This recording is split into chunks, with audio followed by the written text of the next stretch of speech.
Well, good evening, everybody, once again. It's Bobby Harvey, trackside in downtown Ottumwa, Iowa, for another live stream of Amtrak's Westbound California Zephyr making its station stop here in Ottumwa. Today is July 5th, 2025. It is the day after all of the July 4th Independence Day festivities here in the United States. And suffice to say, it is a much quieter evening than it was at this time last night. It was a very, very loud, very zany evening, as to be expected.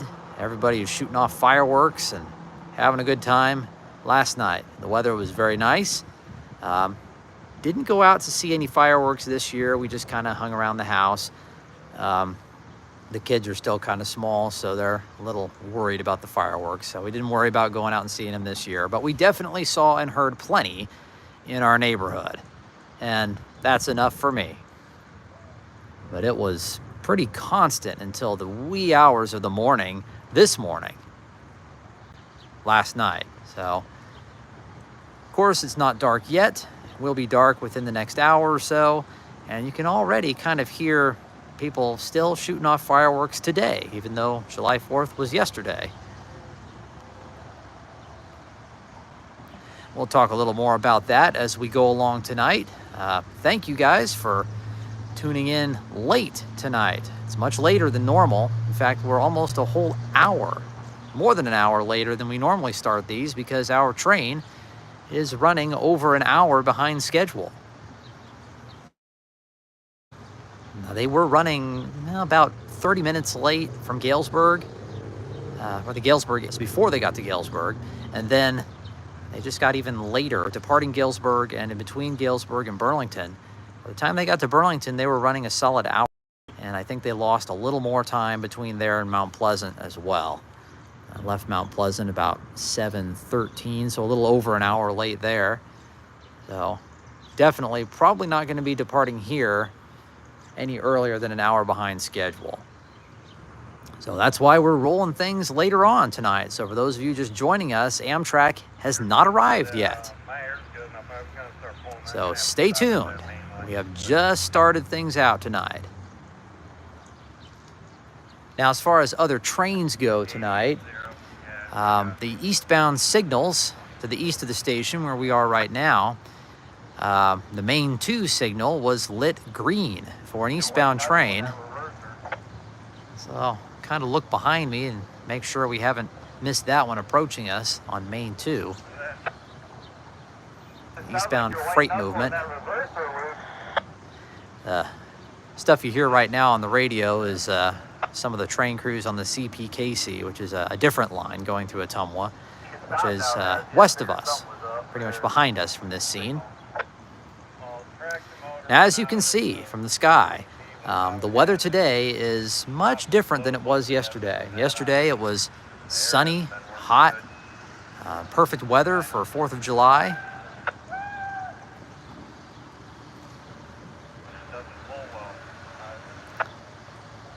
And today it's a different story.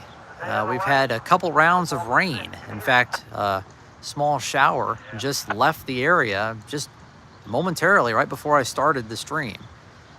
Going across the Jefferson Street Viaduct, and there was a rainbow, a very big rainbow to the east. Got a couple of quick pictures of it as I was going across the bridge.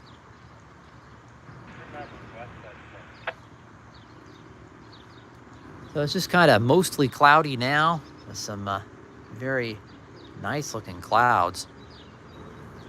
Kind of pan over here to the 3-Star Cigar building that we talked about in the last stream. We look up there, some very nice big puffy clouds in the sky. We wait for our train. Very nice looking clouds. Kind of looks like something that Bob Ross would paint in one of his paintings. Happy little clouds. Now, coincidentally, I'm actually wearing a Bob Ross shirt right now. Big fan of Bob Ross. I've never really painted, but if I did, I would definitely paint like him. Not sure I could finish an entire painting in 25 minutes, but pretty neat what he does, and what he did.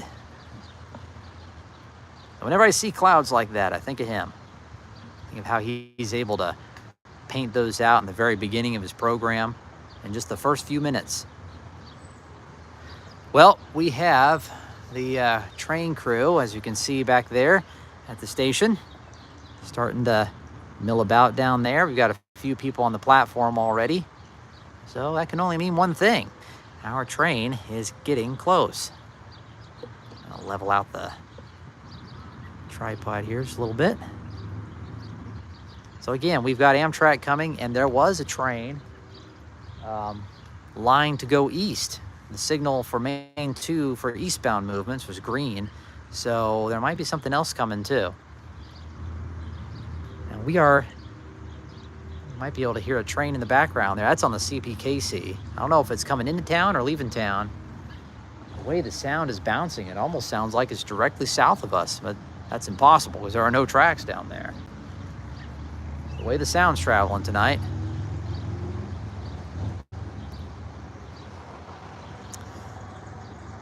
So we are positioned, as you might notice, the station might seem a little further away in this scene. That's because we are significantly further down the platform than we normally are, because this train has not only 3, but 4 coaches on the train tonight in the consist. 4 coach cars instead of 3. They just received the 3rd coach back not too long ago. But tonight there is a 4th coach, and that's in addition to a 3rd sleeping car, making the total on this train 4 sleeping cars, 3 normal sleepers and the transition sleeper. So there are 3 sleeping cars, or excuse me, 4 sleeping cars total and 4 coaches on tonight's train.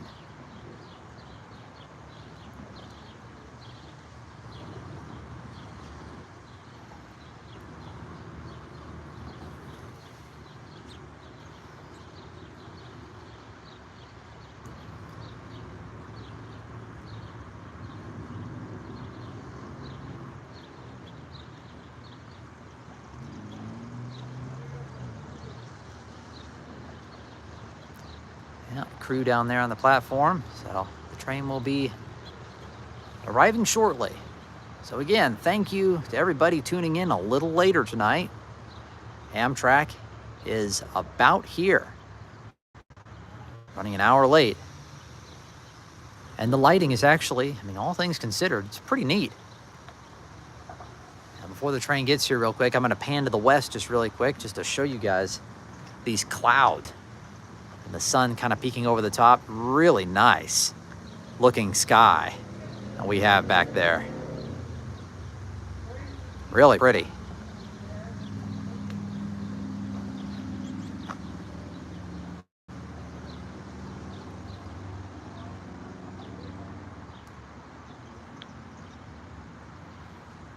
All right, I can see some more of you guys are starting to file in now. We got 21 watching right now. That's another indicator on, or for me anyways, I know the train's getting close as people start tuning in. That's how it is on the big live stream cameras too, like Virtual Railfan, Steel Highway, and the like. Whenever Amtrak's getting close, people tune in to watch it come in live. It's actually what I did today, in fact. Let's check out the Galesburg camera. See when the Zephyr's coming in, to see if I can get kind of a heads up on anything different or special in the consist. That's how I know there's 4 coaches on the train, along with 4 sleepers. There are 10 passenger cars on this train tonight, along with the baggage car. It's a pretty hefty consist, even for the pre-COVID era. The standard consist would have been, before COVID, 2 sleepers, along with the transition sleeper, dining car, lounge car, and 3 coaches. The only time you would see more than that is during the holiday season. I don't know if Amtrak really gets a lot of extra ridership for July 4th. Probably not. I wouldn't really consider July 4th to be a huge travel holiday. For whatever reason, I think Memorial Day probably gets more travel time than July 4th, but I could be wrong. Seems to me more often than not, most people spend July 4th around home, just having fun in your town and shooting off fireworks and things like that. But I suppose some people do travel for the holiday. All right, so before Amtrak gets here, we're going to go through the chat really quick here. Only a few messages so far. CAB DeBoth is here. James Sefton's here. It's happy July 4th weekend. Well, you too. It's been pretty good. And it's kind of neat that July 4th fell on a Friday this year. So everybody got the holiday on Friday and then the weekend. So it's kind of like an extension to the weekend for a lot of people. That's always nice. Dakota's here. Yep.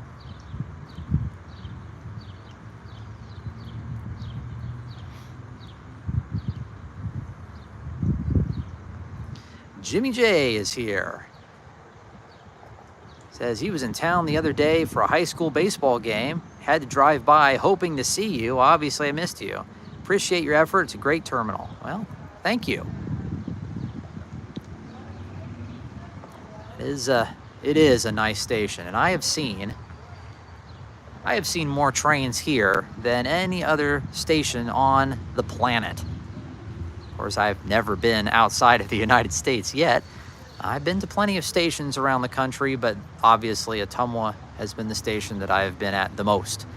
Definitely seen more Amtrak trains, have taken more Amtrak trains out of this station than any other in the nation. I've taken the train both directions. More times to Chicago than west, but I have taken the train west 2 times, all the way to Emeryville, California, which is right across the bay from San Francisco. And then the last time I took the Zephyr, I actually came back. I drove to California to get pictures of the train along the way, and then I turned in my rental car. A couple days later, came back on the Zephyr to Ottumwa. So I've left Ottumwa on the Zephyr going west 2 times, and I've come back on the train 3 times from California to Ottumwa. But I've taken the train from here to Chicago many times, and it's about a 5-hour ride. It's not bad. It's a little faster than driving. If you did a straight shot from here to Chicago, it would be about the same amount of time. But obviously, it's virtually impossible to do a straight shot without stopping in a car. On the train, it's about 5 hours. If you're on time going east, you leave here about 9 in the morning and you get to Chicago a little after 2:30.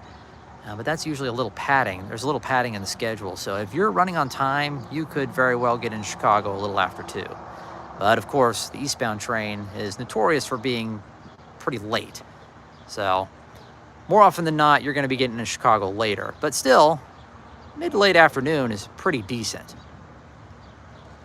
Going west, the train normally comes in at about 6:45 or so, leaving at 6:57. But tonight, it's about an hour later, as our train, the Westbound California Zephyr, is now rolling into the station here in Ottumwa. So here we go. First train of the night. I suppose that eastbound will come through while Amtrak's in the depot. We'll have to see. Here they come.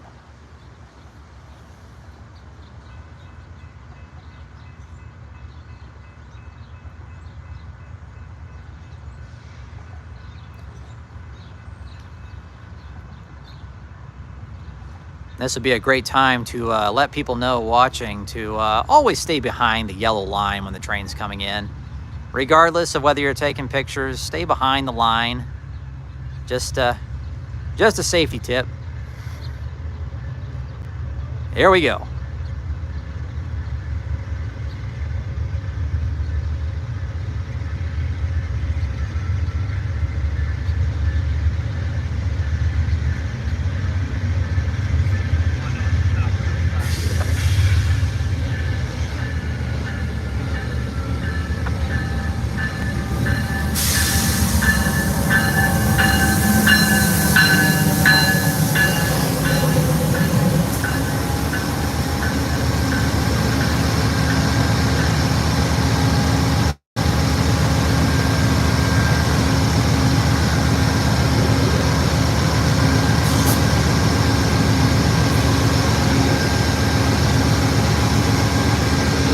And we have arrived.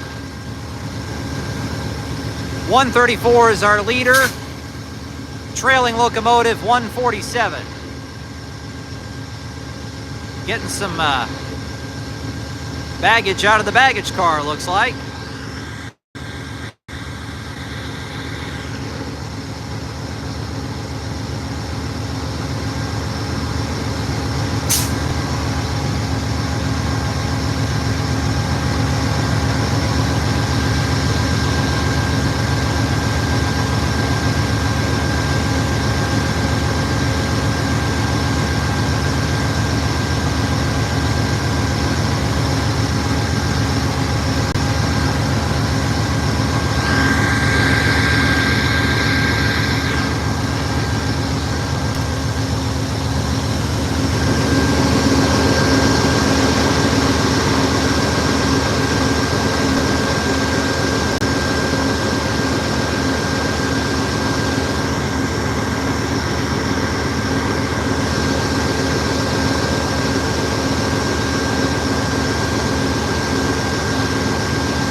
So Ottumwa is a crew change point. The conductors and the engineers change here.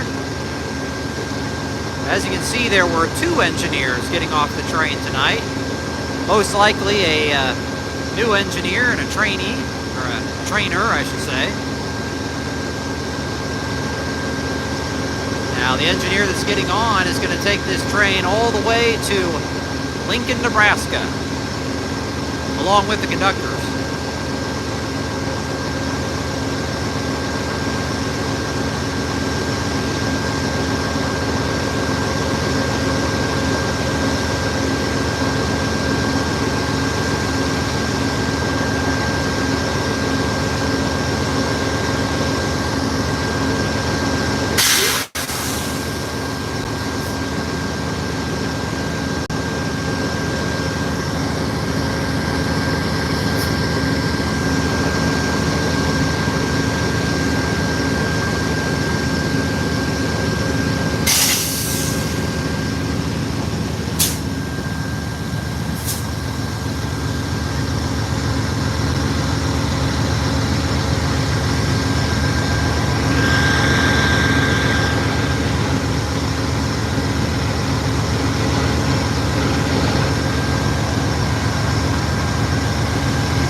Don't trip, guys, don't trip.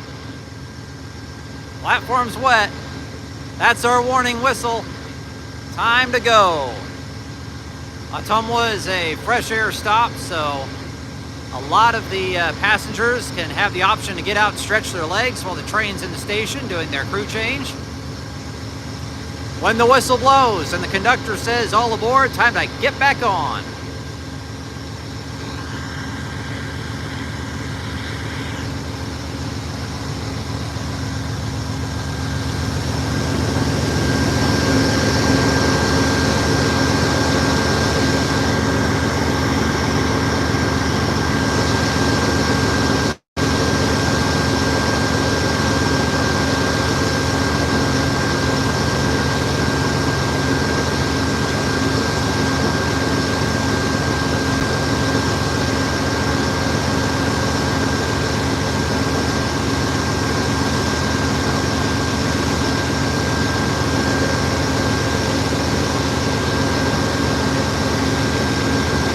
Now go figure, 147 is a newer locomotive than 134. 134 looks in much better condition than 147. 134 has probably gone through an overhaul more recently.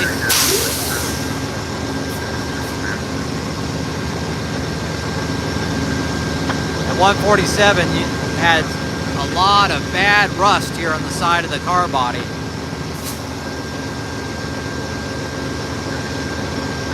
Now this engine, 147, is one of the newer engines, newer Genesis engines, but it was built in 2001, so they're already pushing 25 years old.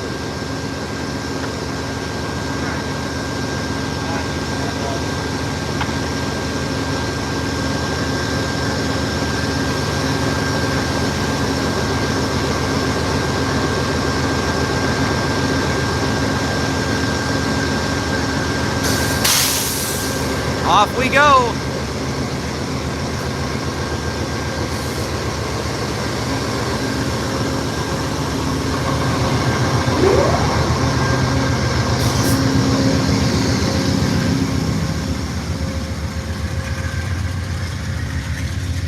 All right, our two engines up front, and here's our consist. We got the baggage car, transition sleeping car, and our sleepers.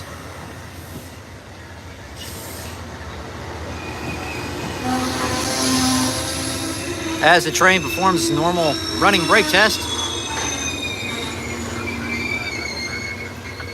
3 normal sleepers behind the transition sleeper. They're all Superliner 1s. Here comes the dining car, also a Superliner 1. Lounge car. And here come the coaches, all 4 of them.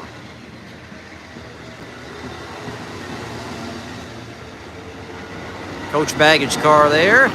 2 more coaches. So you got 2 coach baggage cars on the train tonight. There we go. So what a nice, healthy, long consist on the Zephyr tonight. I'm really glad that these trains are starting to be able to have enough equipment to be extended like that in the summer months.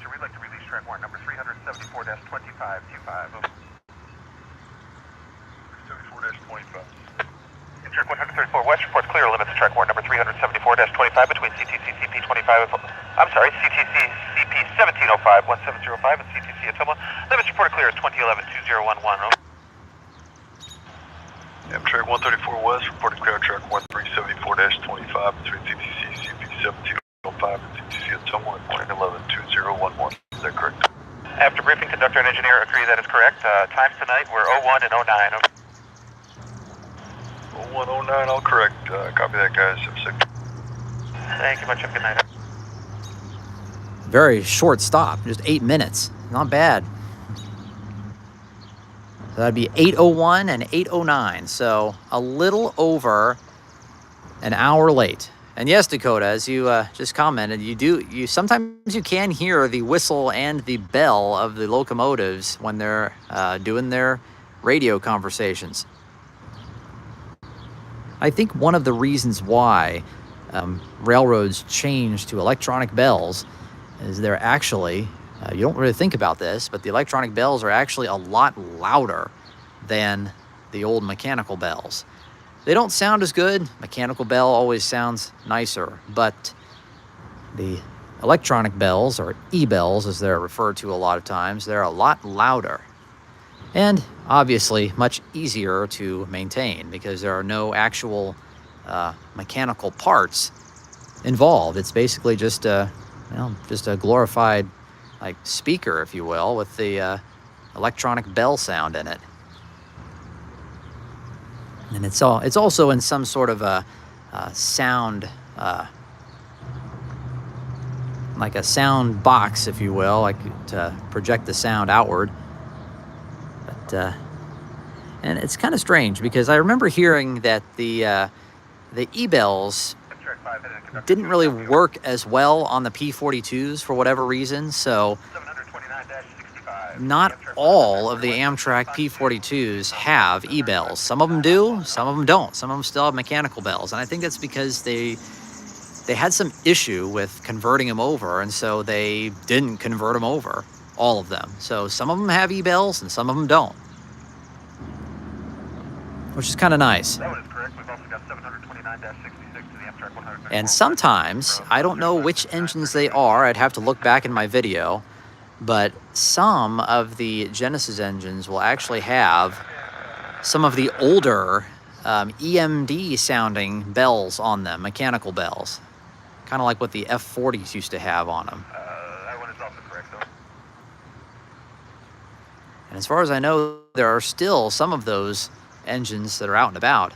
I don't know which numbers they are, but I have gotten video of them before with that EMD sounding bell, not the GE bell that you're familiar to hearing on the GE locomotives, like the Genesis.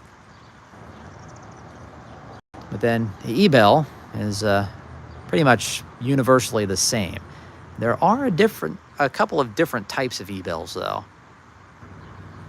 There's a different one. I don't know the manufacturers of the E-bells off the top of my head, but there's another one that sounds very different. The one E-bell that you hear on freight trains and passenger trains is pretty well standard. You hear that very commonly all over the place. But there's another one that you hear a lot of times on commuter trains and commuter operations. It's kind of a faster ringing bell. It sounds very different, but it is also an E-bell. And you hear it a lot on cab cars too. I don't know who makes that bell, but as far as I know, those are the only two that you really hear in the United States. So for those of you just joining us, I think we popped up to about 50 people at one point when Amtrak was leaving. Amtrak has left the station, and I'm going to check the signals again. We did have an eastbound train lined on Main 2, so I'm going to look and make sure that that's still the case.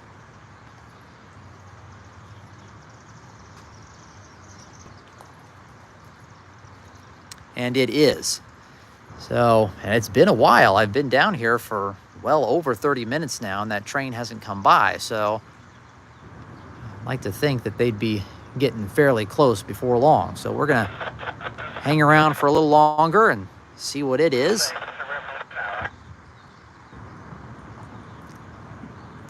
Now this is a little different. We're not normally down here this late. Usually Amtrak is running pretty well on time from Chicago, and usually in and out pretty quick. The sun is starting to sink down in the sky, and we've got all these nice clouds around right now. Much different than the past several times we've been down here. It's usually been very sunny. Not tonight. Cloudy, rain. All right, so while we wait, we are going to get some, go through the comments again. And Dakota mentioned July 4th next year, which I think I mentioned this in one of my previous streams. It's going to be a big deal, not only on the railroad, but also everybody in the United States, because next year will be the 250th birthday of the United States. 250 years since 1776, next year in 2026.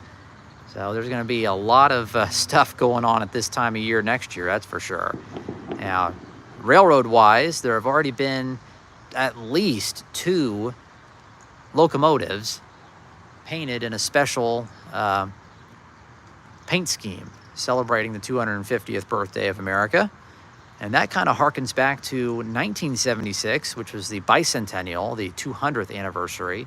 And pretty much every railroad in the country had a specially painted, patriotic-looking locomotive that was running on the railroads. And some of them still exist. In fact, the probably most famous one is a Santa Fe locomotive that was recently donated to a museum in California. It was formerly the Orange Empire. It has a different name now. But that locomotive was actually recently repainted into the bicentennial paint scheme. I don't think the engine is operable right now, but I'm pretty sure the museum has plans to make it operable in the future. But it looks great. And there's another railroad, I think the Wheeling and Lake Erie, recently repainted an engine into a 250th America patriotic paint scheme. And just recently, in fact, I think just yesterday, the Nevada Northern Railroad unveiled a special locomotive, renumbered as 250 and painted in a special red, white, and blue paint scheme. So railroads are already getting prepared for next year to celebrate the 250th birthday of the United States. And Union Pacific has kind of teased that they might be doing some really special things regarding the steam locomotives, 844 and 4014, next year for the all the celebrations. And as Dakota was just hinting on, the locomotive 2100, which I'm pretty sure is the Reading, is it a T1 steam locomotive, is going to pull the Freedom train, which is kind of tentatively being planned. Also, kind of harkening back to the bicentennial in 1976, the American Freedom train, which was pulled by the Daylight locomotive 4449 and a number of other steam locomotives, went on a cross-country tour in 1976.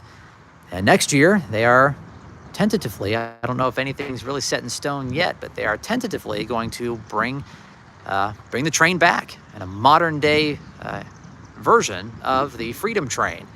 And I guess 2100 is going to pull a segment of that train. So we'll get back to a few of these comments before we end the stream tonight. Before we do, that train I was talking about, that eastbound, is approaching now in the west, as we can see. We're going to see what it is, and then we'll get back to you guys' comments and in the chat as we go along tonight. So for those of you just joining us, we're still on tonight. We've only been going for about 35 minutes. Amtrak was an hour late, and we've got a freight train coming now on Main 2. That's the track farthest away from us. We'll see what it is, and we'll get back in the chat and go just a little longer this evening. So thanks to all of you for joining in tonight, and we're going to be going for just a little while longer, so stay right where you are. Another freight train. Another train, which is a freight train, approaching us now.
Eastbound coal train just clearing the station here in Ottumwa. Bonus freight train after seeing Amtrak tonight.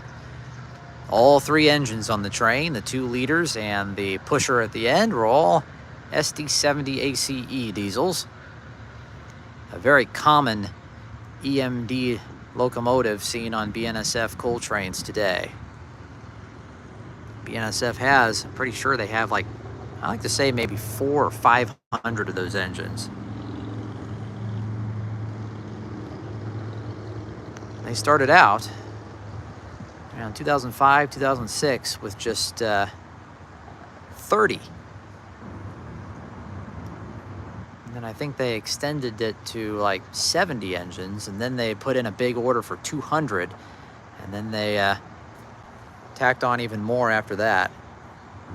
The first batch of those engines was built in 2005 and 6, I'm pretty sure, and they were, the first batch was 9370 through 9399.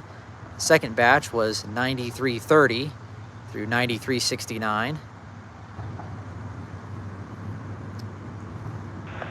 Those were all from the first batch of engines, though. They were just sent out in different batches, I guess. First batch and 2 batches, whatever. The third batch, the big 200 unit order, was pretty sure it was BNSF 9130 to 9329. And then they ordered way more engines than that, numbered in the, I think the 8500s, 8600s. A lot of those out there now. But when they were new, it was a big deal to see them because BNSF didn't have very many at first. We've got quite a few now. But obviously, the locomotive that BNSF has now the most of, as far as the newer engines go, are the GE and Wabtec ES44 AC and ES44 DC and ES44 C4 locomotives. Those are the most common BNSF locomotives out on the line today as far as mainline trains go. And also the Tier 4 engines, the ET44 C4s and such.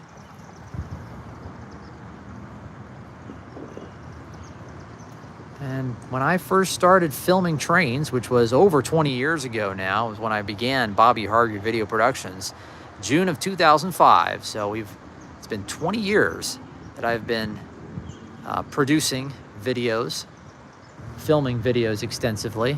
I did take some video before 2005, like in 2004 and 2002, but I really didn't start taking off, actually taking a lot of video until 2005. That's when I started making DVDs, and a couple years later I got on YouTube.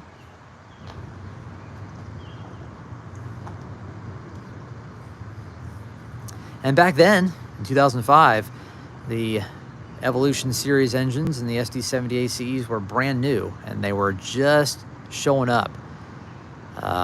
Didn't actually see, I don't think I got any on video until the following year, mostly.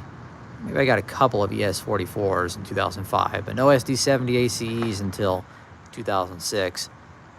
But they were a big deal to see because you didn't see hardly any of them because they were so new. And now they're everywhere. Now you wish you saw the engines that you could see in 2005, like more of the Dash 9s and SD70 Max, which you hardly ever see anymore. It's a big deal to see them now. And back in 2005, they were on pretty much every train. And even, several years later. It's just the importance of documenting everything, is that it'll change years down the road. You'll look at this live stream and all the videos that I've taken now, 10 years from now, and think, wow, hard to believe that's how things used to be. So documentation in any form of anything is pretty cool, because something you can keep and you can look back on, and helps you remember how things were, and it shows future generations how things were back then.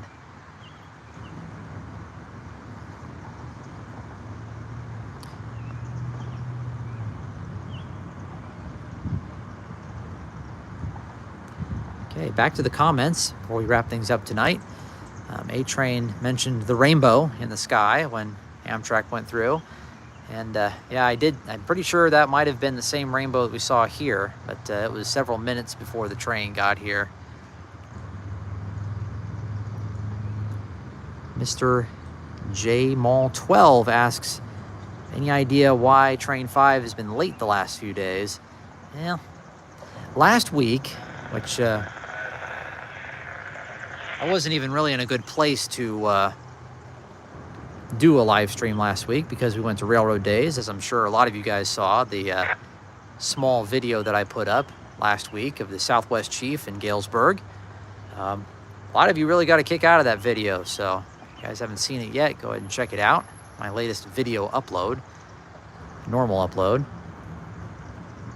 We didn't get back until, well, it was late, and as it turns out, wouldn't have gotten to see Amtrak that day either, because for whatever reason they were running as train 1005, and they had departed Chicago 4 hours later than normal, so they wouldn't have gotten in here until like 11 o'clock, and I think that's when they came through, so a little late for me.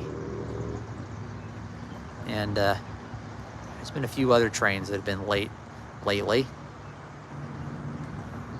I think it's just this time of year. I mean, for whatever reason, Amtrak, the Zephyr in particular, is really bad at keeping time in June, the month of June. I don't know why. It's just always been that way. And it's a lot of reasons. Freight train interference, you know, the track, flooding, you name it. Hasn't been a lot of flooding this year, but previous years there has been at this time of year. Yeah, A-Train just commented and said the schedule was changed for a work window on Union Pacific. Yeah, that sounds right. I feel like I remember reading that somewhere a while back.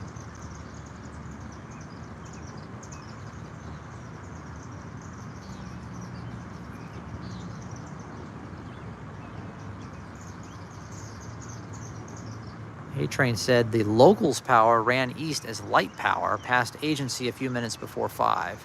Huh. Now, if Amtrak's running on time, you might actually be able to see the local come through, either a little before or right as the train is in the station. That's usually pretty fun, because that's a good train to see. A lot of older power. Last time we saw it through here on the live streams, it had a Dash 840 BW in the lead. I've seen it a couple times come through here lately with neat power on it, like the Dash 8s. The GP60Bs sometimes make it into the lash up, and those are neat to see because there aren't very many running anymore.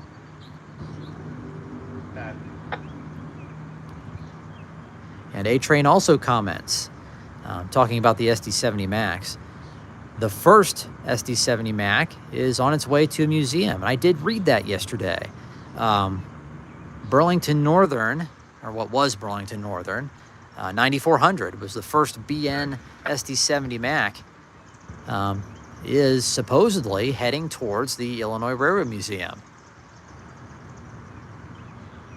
And that's pretty neat. It's neat that they restore that one, because that was one of the first AC traction locomotives that ushered in the popularity of AC locomotives that we see today pretty much on every railroad. Very widespread. Some railroads continued to order DC locomotives. Like BNSF, they still ordered kind of a mixture of AC and DC locomotives to be used on different types of trains. The AC locomotives are always good pulling heavy trains. DC lighter trains, like intermodal trains and general mixed freight, stuff like that. And a lot of railroads, like Union Pacific, just went full AC and started ordering train locomotives for every purpose with AC traction motors. And some railroads, like Norfolk Southern, they held out on any AC locomotives because at the time, the leaders at Norfolk Southern thought that that was too much of an additional cost, and it is more expensive to order a locomotive with AC traction motors as opposed to DC. And not only that, but a lot of Norfolk Southern's engines were actually lower horsepower ratings because they were under the impression, and it's probably true to a certain extent, that the lower horsepower rating would save fuel. So a lot of Norfolk Southern's locomotives were 4,000 horsepower instead of the more common 4,300 and 4,400 horsepower. Past several years, they have actually upgraded all of their older engines to 4,400 horsepower. They had a lot of Dash 9s that were Dash 9 40 CWs. They have all been converted to Dash 9 44 CWs. And then a lot of them have also been converted to the newer, upgraded AC 44 C6Ms, which are basically an upgrade program that converts the DC locomotives to AC. And of course, Norfolk Southern is ordering AC power now, like all the other railroads are. Like, I don't know if there are any railroads that are still ordering DC locomotives. BNSF kind of did away with that when they ordered the ES44C4s, which were essentially the same power output of a Dash 9, a DC locomotive, but with AC motors and 2 fewer motors. So it's about the same cost of a DC locomotive, and it had the same pulling power of a DC locomotive, but with the 2 fewer traction motors, it's about the same cost.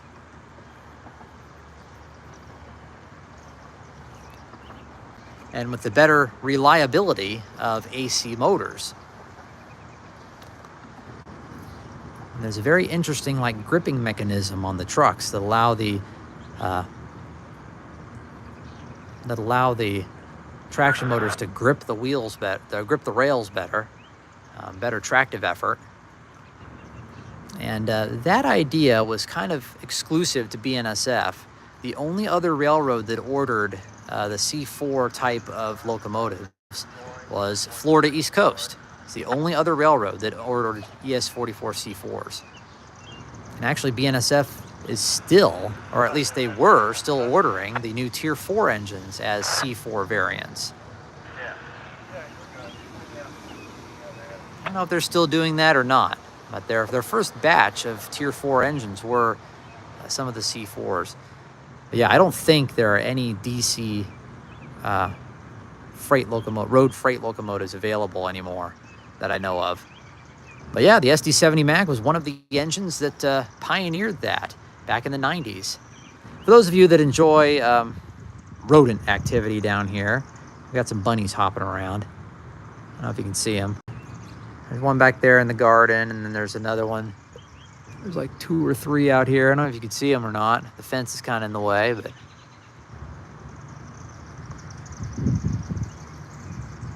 they're really running around, being funny. Well, you can really see them. Yeah, kind of running around. There's one right there. I feel like I hear a crossing bell. I thought I heard one earlier too, before Amtrak pulled in, before I started the stream. I'm looking around, there's no trains. I wonder if there's a crossing malfunctioning or something. But yes, the first SD70 Mac is being donated to a museum. Kind of along those same lines, there are 2 other engines that are heading to the Illinois Railway Museum. Amtrak F40 locomotive number 231, which has been restored. Needs a little more work before it's operable, but it's been restored in the Amtrak Phase 3 Operation Lifesaver paint scheme. It's going to the Illinois Railway Museum, and that'll be a great addition. And I'm pretty sure that's going to be only the second operable or almost operable F40 in a museum. The other one is out in California on the Sacramento Southern, the California State Railway Museum. They have an F40 that still runs. It's pretty much still in its original Amtrak state. It looks kind of worn, but it still operates. That's the only other F40 in a museum that operates. So that'd be a great addition to the Illinois Railway Museum. And another Amtrak locomotive, a former SDP-40F that was sold to the Santa Fe Railroad and eventually made it onto BNSF. It was retired in the early 2000s. And it actually wears a special Maersk Sealand paint scheme for the shipping company. They were doing some special promotion and it was repainted, and it still wears that paint scheme. So those two engines are being donated to the Illinois Railway Museum, along with, as far as I know, the first Burlington Northern SD70 Max. So I got to make it up there again. I have not been to the Illinois Railway Museum in almost 30 years. I've only been there once as a little kid, and it was great then. It'd be even greater now. They have so much more stuff now than they did back then. A lot of really neat equipment. They have a great campus up there. All these barns with trains in them, and they have a 5-mile main line to run excursions on. Every type of train: steam, diesel, electric. Electric locomotives, interurbans, trolleys, diesels. I think they only have one steam engine that's running this year, but they have several other unoperable locomotives in their collection they can look at, walk through. I need to make it up there sometime. Be a great family trip. The thing about the Illinois Railway Museum is you kind of have to spend a whole day there to really grasp everything that's there. It is a huge place. It's the biggest train museum in America, as far as I know. That's how they advertise it anyways. Definitely the biggest operating museum by far. It's amazing how little trackage they have as far as mainline excursions, though. Just 5 miles. Another very famous tourist railroad in the east, the Strasburg Railroad. It's also very famous for their tourist operations that go year-round. And believe it or not, their main line is only 4.5 miles long. It's actually shorter than the Illinois Railway Museum trackage. But what an amazing railroad that is. I have yet to go out and ride that train, but I'd like to someday. It's very famous. And I'm pretty sure it's one of the oldest operating railroads in America. You can imagine what kind of celebration they're going to put on next year for the 250th birthday of America. They've essentially been running for a good portion of those years. Well, we are almost to the hour mark. About gone through all of the comments. Dakota is jokingly commenting if the railroads will ever upgrade to DCC, which is a model train reference. DCC is one of the very popular command control options for model trains, particularly 2-rail model trains, N-scale, HO, G-scale, 2-rail O-gauge. O-gauge, of course, has their own command systems that are totally incompatible from DCC, of course, so it's very confusing, but yeah.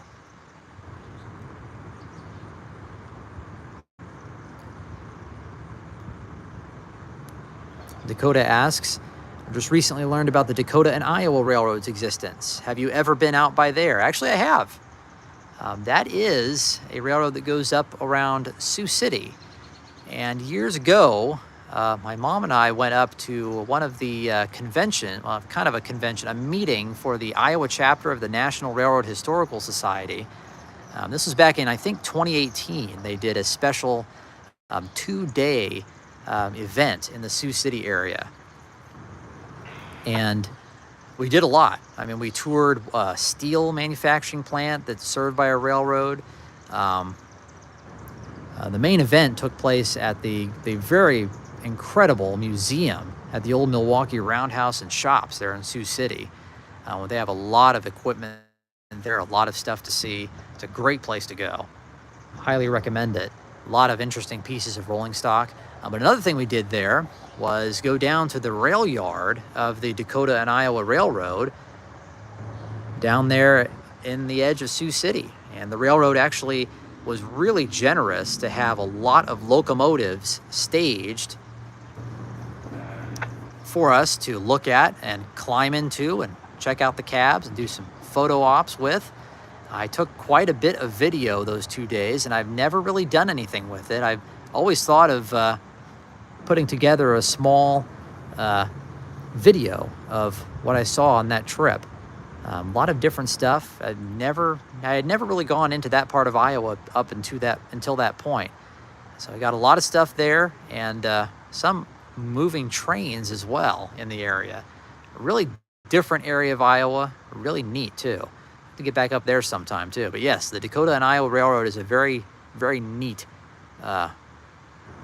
regional railroad, and they actually have a large portion of the old Hawkeye Express passenger cars, and they run excursion trains on their lines up there with the Hawkeye Express cars. I think they run some Christmas trains too. It's a really neat operation.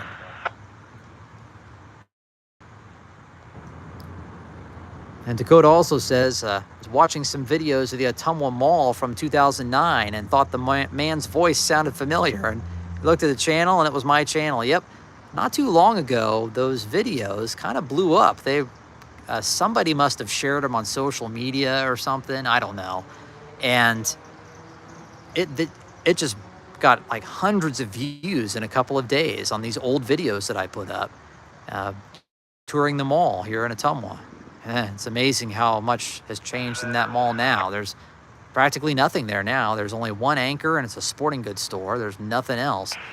The whole mall is seriously declining. It's too bad. I never thought I would refer to the Quincy Place Mall here in Ottumwa as a dead mall, but I would definitely consider that a dead mall now.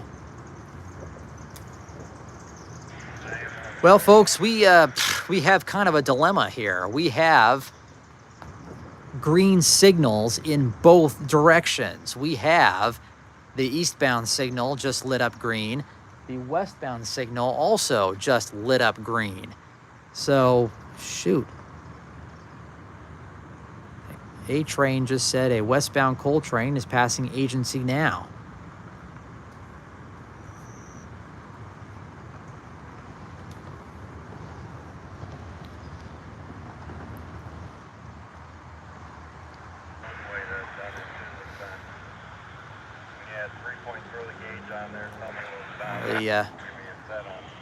Now, I don't know how long the eastbound's going to be, but the westbound is not too far away, so we'll keep it rolling, and we'll see that train at least. I don't know how far the eastbound is, so I'm not necessarily worried about that one, but since we're still going, and since that train is in agency, we will wait for that next train.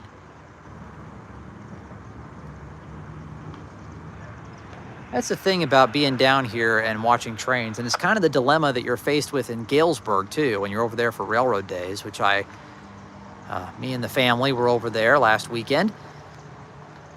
It's a dilemma you're faced with, and this is how it was for me last year when I went to railroad days. I always go over there to do a little bit of rail fanning, just to get some video of some trains briefly when I go in between there and the train show that they have put on. I'll talk more about that in a couple minutes. But last year, I went and got there in time to see the Carl Sandburg, train 381, and I got it, and then BNSF just kept sending more trains through, and you're kind of, in a way, you're kind of faced with, well, do I stay and get more trains, or do I go ahead and go on to the show? And it's almost like the BNSF is holding you hostage. Like you can't just leave when there's a train coming.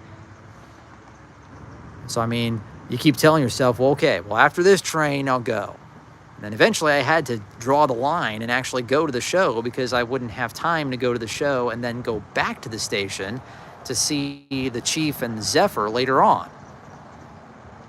And I feel like the Zephyr was running late that day, and I actually waited until the Zephyr showed up, and then I went to the show and was there for about an hour or so, and then I went back to get the Chief before I left to come home. This year, I got, again, the Carl Sandburg, train 381, and then we went and did some other things in downtown Galesburg, checked out some of the shops, And we went back to the station before we left town, and I got the yard train coming out of the yard in Galesburg with the Santa Fe Warbonnet -9, which was always neat to see. And that's when the Southwest Chief came in going east. That was the video that I uploaded last week on my YouTube channel. So I didn't get as much trains this year, but I still got a few really good pictures. They all turned out pretty good. All right, so for the 30 plus viewers that are still here, it's been a pretty eventful night, and we are going to end things tonight with our next train, probably our final train, as we approach 9 o'clock. The westbound train is approaching. It's going through agency, so it'll be here in the next 5 minutes or so, most likely. And as you can see, you might actually be able to see it at this time of night. The signal, I don't think you can see it because it's behind the signage, but the signal for an eastbound movement is also lit up green.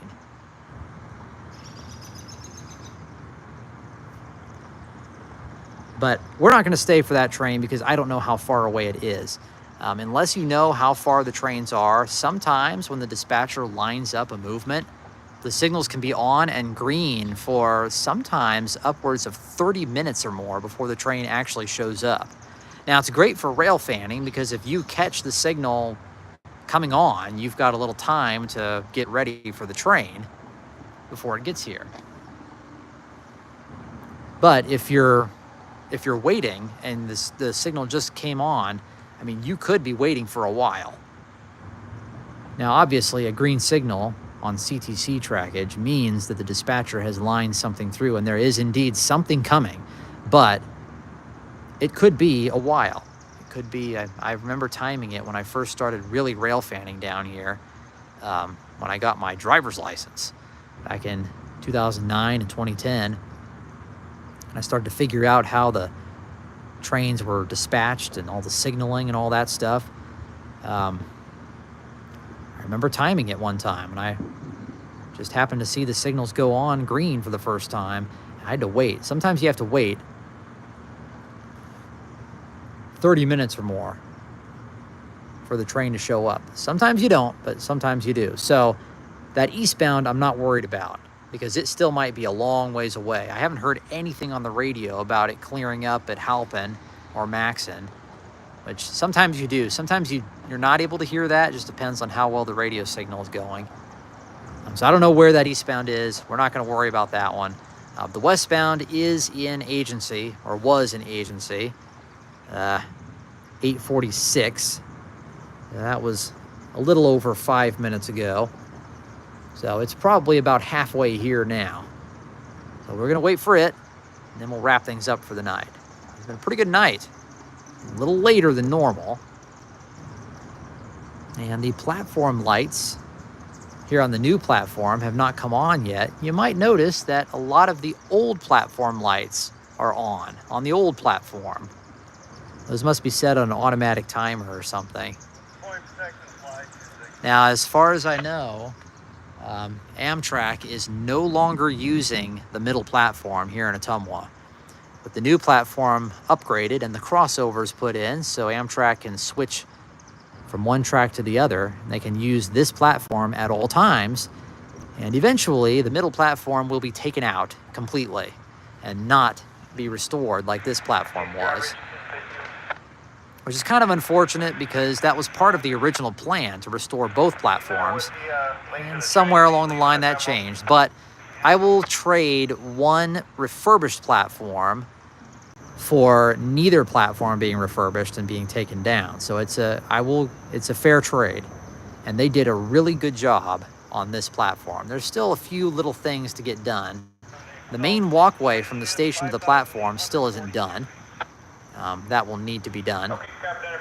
I don't know when they're going to do that. I mean, they really haven't done any work on the platform for a long time. You'd think they'd start again here in the summer. So I have no idea when the middle platform is going to be taken out. But I'm kind of glad it's still there. You get the pictures as long as you can of the old platform. And they have actually been without their canopies until this one was refurbished. The canopies got taken off in the end of 2013, so it's been well over a decade that these platforms have not had their canopies on them in their original form. Obviously, this is the restored platform, has a brand new roof, and the structure is the old canopy structure, but is completely upgraded, sandblasted, repainted, and on these nice new concrete columns, so that when they treat the platform during the winter, it doesn't corrode the very base of the platform and cause structural issues like you can kind of see on the old platforms there. New lights, LED lights, and this fencing, which I wasn't really a big fan of the fence, but it actually is not bad. And as you can see, the decent sized tripod, you can actually film right over the top of it. So it doesn't really detract from any views you can get here on the platform. And it's not completely gated in either. So you're still able to get out here on the platform at all times. They're not going to gate it off and shoo you away. You just got to make sure you stay safe. You stay behind the line. Don't do anything silly, and you'll be just fine.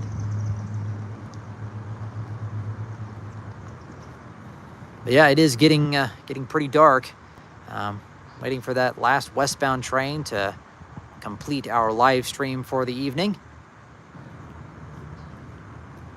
And I'm thinking about the future of these live streams. I'd kind of like to keep them going through the year, if I can.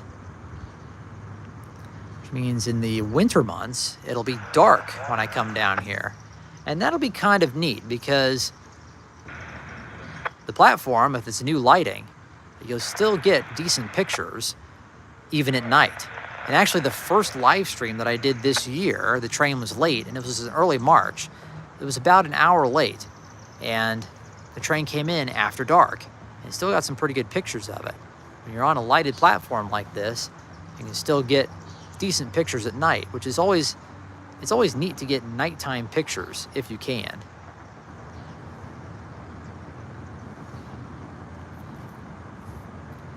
Obviously, if you're taking pictures of a train, you want to still be able to see the train. So you'd have to take your pictures against some sort of light source. The neat thing about these LED lights is that they're pretty bright, and it's kind of a more normal type of light, kind of a cool white, so it projects a more normal hue of light onto your subject. So you don't get that, yellowish glow like you would on the old incandescent lights. It's more of a natural looking light, so you get better pictures at night. So eventually these lights will probably kick on automatically. And they are on all the time, even after Amtrak hours, probably for security reasons. Yeah, we got people. Now, All right. Yeah, got it there. That's one walking off. as CAB DeBoth just commented, he says, he must be in Albia right now. He says there is no eastbound in Albia so far. Main 1 and Main 2 are empty. Okay, there's our answer. So we're not going to worry about the eastbound. They're still a ways away. But the westbound is approaching. We have got some headlights glinting down in the east. The train is approaching. So we are going to get this train. And I'm going to have a few more brief words after that. We'll wrap things up for the night. So our next and final train is going to be a westbound empty coal train here at the Ottumwa station.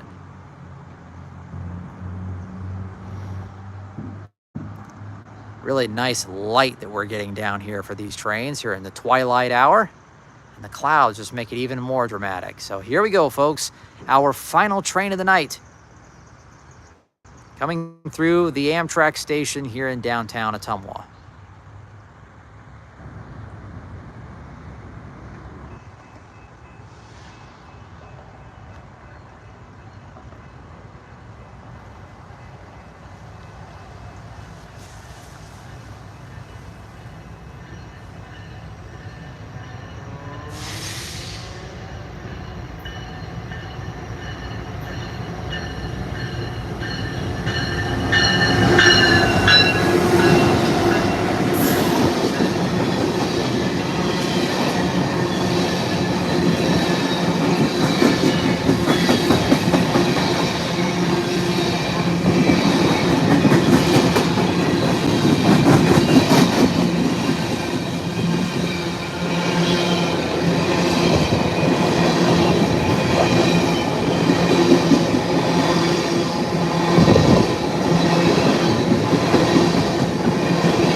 There's our other train. How about that?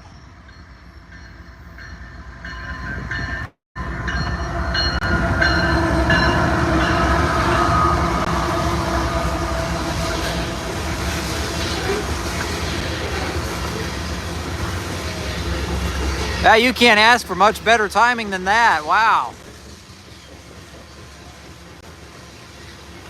And as you can see, our platform lights are now on, providing some very nice light for night trains. Wow. That was pretty great.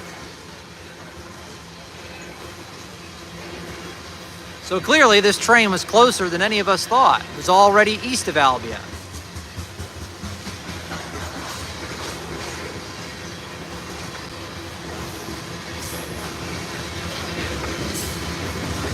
And as A-Train comments, yep, it was another solid SD70 ACE powered train going west. Going east, there was a GE leader. I didn't see what the second engine was. Pair of GEVOs, okay.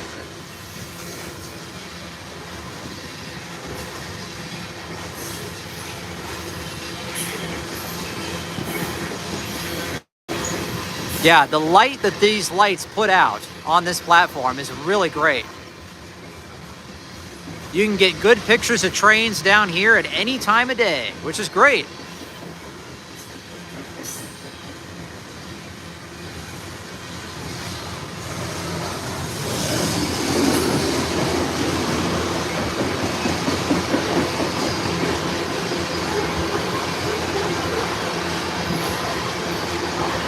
So it's been a pretty good night. We got 4 trains, Amtrak and 3 coal trains, 2 eastbounds and 1 westbound.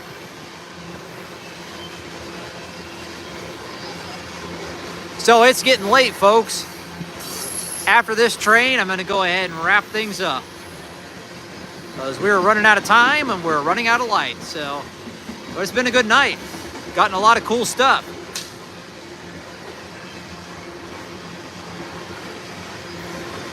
This is kind of a good preview to some of the live streams I do in the future in the fall and winter months, which will probably almost exclusively be after dark. Here comes our pusher locomotive. It's like yet another SD70 ACE.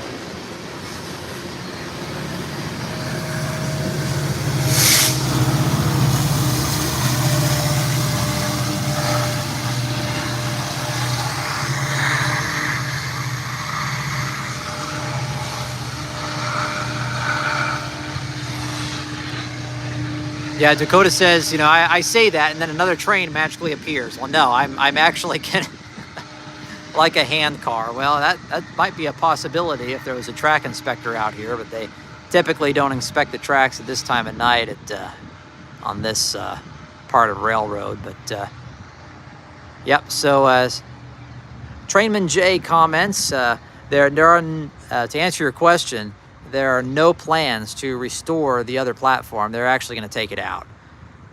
They're just going to restore this one, and Amtrak's going to use this platform at all times. And they're going to take out the middle platform, probably straighten up the track, and they will not replace it.